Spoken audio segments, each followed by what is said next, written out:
राधे राधे दोस्तों, कैसे हैं आप सब। आज की कहानी है, इसे तो अपने पति से भी बात करने की तमीज नहीं है। शादी यानी कि बर्बादी।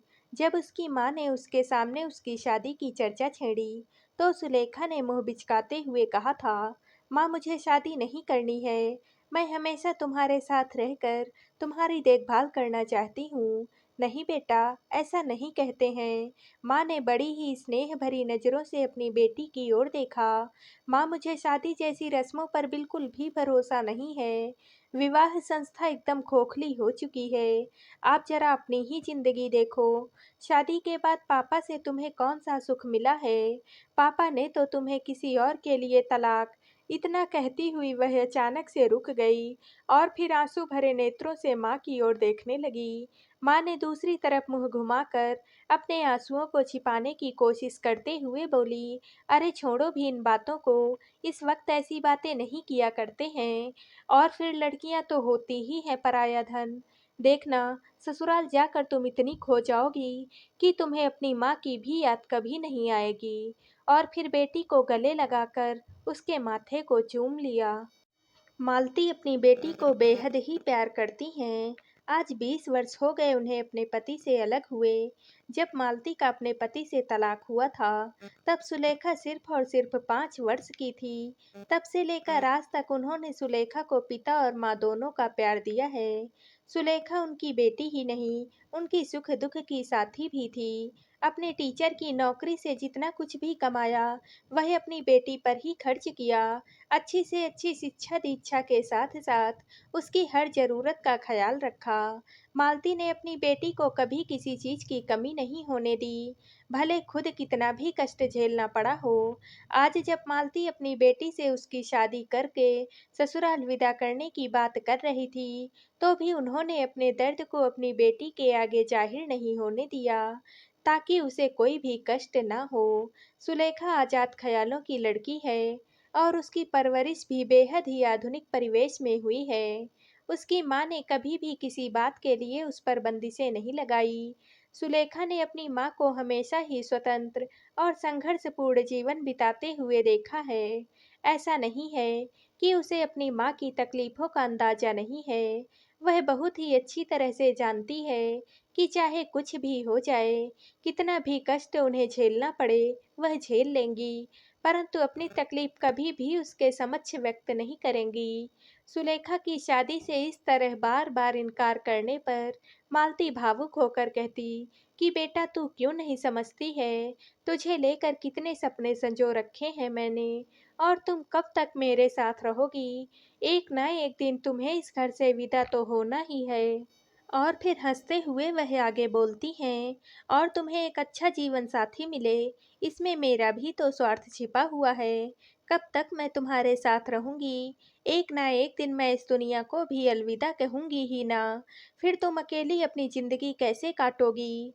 कहते हुए उनका गला भर्रा आया। जोगेंद्र एक पढ़ा लिखा लड़का है और एक प्राइवेट कंपनी में मैनेजर है।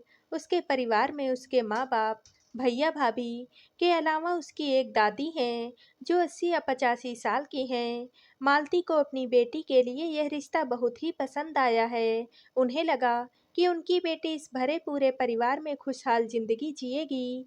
यहाँ पर तो सिर्फ उनके सिवा उसके साथ सुख दुख को बांटने वाला कोई और नहीं है। वहाँ इतने बड़े परिवार में उनकी बेटी को किसी भी बात की कोई कमी नहीं होगी। और फिर उन्होंने अपनी बेटी का रिश्ता तय कर दिया। मालती अपनी जिंदगी भर की सारी जमा पूंजी, यहाँ तक कि अपने सारे जेवर भी शादी का खर्चा जुटाने हेतु बेच दिए, ताकि बड़ी धूमधाम से अपनी बेटी को ससुराल विदा कर सकें। बेटी के ससुराल वालों को किसी भी बात की कोई परेशानी ना हो, इस बात का पूरा पूरा ख्याल रखा गया था। आखिर एक ही तो बेटी थी उनकी, और उसी की खातिर तो उन्होंने वर्षों से पाई पाई जमा कर रखी थी। विदाई के वक्त सुरेखा की आंखों से तो आंसू थम ही नहीं रहे थे।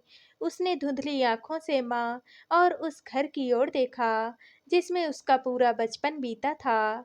अरे पूरा पल्लू माथे पर रखो, ससुराल में गृह प्रवेश के वक्त किसी ने जोर से झिड़कते हुए कहा, और फिर उसके माथे का पल्लू उसकी नाक तक खींच दिया। आंखें पल्लू में ढक गई। अब मैं कैसे देख पाऊंगी। उसने हल्के स्वर में कहा। तभी अचानक से अपने सामने उसने नीली साड़ी में नाक तक घूंघट किए हुए अपनी जेठानी को देखा, जिसने बड़ों के सामने शिष्टाचार की परंपरा की रक्षा करने हेतु घूंघट अपनी नाक तक खींच रखा था। तुम्हें तुम्हारी माँ ने कुछ भी सिखाया नहीं कि बड़ों के सामने घूंघट किया जाता है। यह उसकी सास की आवाज थी। आप मेरी माँ की परवरिश पर सवाल ना ही उठाएं। सुलेखा की आवाज में थोड़ी सी कठोरता आ गई। तुम मेरी माँ से तमीज से बात करो। योगेंद्र गुस्से से सुलेखा की ओर देखते हुए चिल्लाया। सुलेखा ने तिलमिलाकर गुस्से से योगेंद्र की ओर देखा। अरे, नई बहू दरवाजे पर कब तक खड़ी रहेगी? इसे कोई अंदर क्यों नहीं ले आता? दादी सास ने सामने के कमरे पर लगे बिस्तर पर से बैठे बैठे ही आवाज लगाई। दरवाजे पर जो कुछ भी हो रहा था उसे सुन पाने में वे असमर्थ थी। वैसे भी उनके कानों ने भी उनके शरीर के बाकी अंगों के समान ही अब साथ देना छोड़ दिया था। मौत तो कई बार आकर दरवाजे से लौट गई थी, क्योंकि उन्हें अपने छोटे पोते की शादी जो देखनी थी, अपनी लंबी उम्र तथा घर की उन्नति के लिए कई बार बड़े बड़े पंडितों को बुलाकर बड़े से बड़े कर्मकांड करवा चुकी हैं, ताकि मौत को टाला जा सके।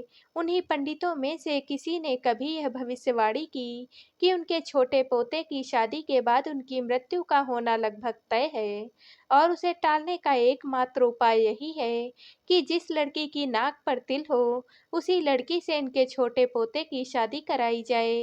अतः सुलेखा की नाक पर तिल का होना ही उसे उस घर की पुत्रवधू बनने का सर्टिफिकेट दादी जी द्वारा प्रदान किया गया था।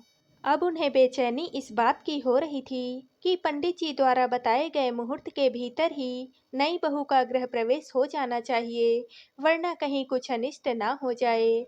मगर घूंघट पर छिड़े उस विवाद ने अब तूल पकड़ना शुरू कर दिया था। आप मुझसे ऐसी बात कैसे कर सकते हैं? सुलेखा गुस्से से चिल्लाते हुए बोली। तुम्हें अपने पति से कैसे बात करनी चाहिए? क्या तुम्हारी माँ ने तुम्हें यह भी नहीं सिखाया है? घूंघट के अंदर से ही सुलेखा की जेठानी ने आग में घी डालते हुए कहा। अरे, इसे तो अपने पति से भी बात करने की तमीज नहीं है। सुलेखा की सास ने गुस्से में कहा। आप मुझे तमीज मत सिखाइए। सुलेखा का स्वर भी ऊंचा हो गया। पहले आप अपने बेटे को एक औरत से बात करने का सलीका सिखाइए। सुलेखा, योगेंद्र गुस्से में चीख पड़ा। चिल्लाइए मत। चिल्लाना मुझे भी आता है। सुलेखा ने भी उसी अंदाज में चिल्लाते हुए कहा। इसमें तो संस्कार नाम की कोई चीज ही नहीं है। पति से जबान लड़ाती है। सास ने फटकार लगाते हुए कहा। आप लोगों के संस्कार क्या हैं? नई बहू से भी भला कोई इस तरह से बात करता है? सुलेखा ने भी चिल्लाते हुए कहा। तुम अब सीमा लांघ रही हो। योगेंद्र चिल्लाया। और आप लोग भी मुझे मेरी हद न सिखाएं। सुलेखा। और योगेंद्र का सुलेखा पर हाथ उठ गया। सुलेखा गुस्से से तिलमिला उठी। साथ में उसकी आंखों से आंसुओं की धारा बहने लगी, और फिर आंसुओं के साथ साथ विद्रोह भी उठ खड़ा हुआ। अचानक उसके पैर डोल गए, और फिर नीचे रखे तांबे के कलश से उसके पैर जाकर उछलकर, और वह कलश उछलकर सीधा दादी सास के सिर से जा टकराया, और दादी सास इस अप्रत्याशित चोट से चेतना शून्य होकर बिस्तर पर लुढ़क गई। चारों तरफ कोहराम मच गया। देखो तो जरा नई बहू के लक्षण, कैसे तेवर हैं इसके। गुस्से में दादी सास को ही कलश दे मारा। लोग कानाफूसी करने लगे। सुलेखा ने नजर उठाकर देखा तो सामने के कमरे में बिस्तर पर दादी सास लुढ़की हुई थी। उनका सिर एक तरफ को झुका हुआ था। यह दृश्य देखकर सुलेखा की सांसें जैसे क्षण भर के लिए रुक गई। अरे हाय, यह क्या कर दिया तुमने? सुलेखा की जेठानी अपने सिर के पल्लू को पीछे की ओर फेंकती हुई दादी सास की ओर दौड़ पड़ी। सुलेखा को तभी अपनी जेठानी का चेहरा दिखा। उसके होठों पर लाल गहरे रंग की लिपस्टिक लगी हुई थी, तथा साड़ी की मैचिंग की ही उसने बिंदी अपने बड़े से माथे पर लगा रखी थी। आंखों पर नीले रंग का आई शैडो भी लगा रखा था। तथा गले में भारी सा लटकता हुआ हार पहना था। उनका यह बनाव श्रृंगार उनके अति श्रृंगार प्रिय होने का प्रमाण पेश कर रहा था। सुलेखा भी दादी सास की स्थिति देखकर घबरा गई और आगे बढ़कर उन्हें संभालने की कोशिश में अपने पैर आगे बढ़ा पाती, उससे पहले ही योगेंद्र उसका हाथ जोर से पकड़कर खींचते हुए उसे पीछे की ओर धकेल देता है। वह पीछे की दीवार पर अपने हाथ से टेक बनाते हुए खुद को गिरने से बचा लेती हैं। कोई जरूरत नहीं है तुम्हें उनके पास जाने की, जहां हो वहीं खड़ी रहो। योगेंद्र ने यह बात बड़ी ही बेरुखी से कही। अपने पति के इस व्यवहार से उसका मन दुखी हो गया। वह उसी तरह दीवार के सहारे खुद को टिकाए खड़ी रह गई। उसकी आंखों से आंसू बहने लगे।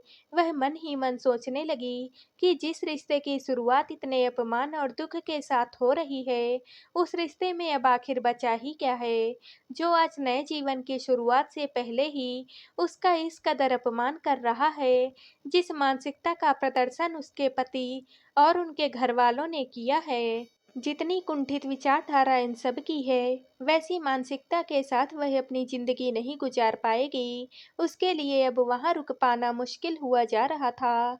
और इस सब से ज्यादा अगर कोई चीज उसे तकलीफ पहुंचा रही थी, तो वह था योगेंद्र का उसके प्रति व्यवहार।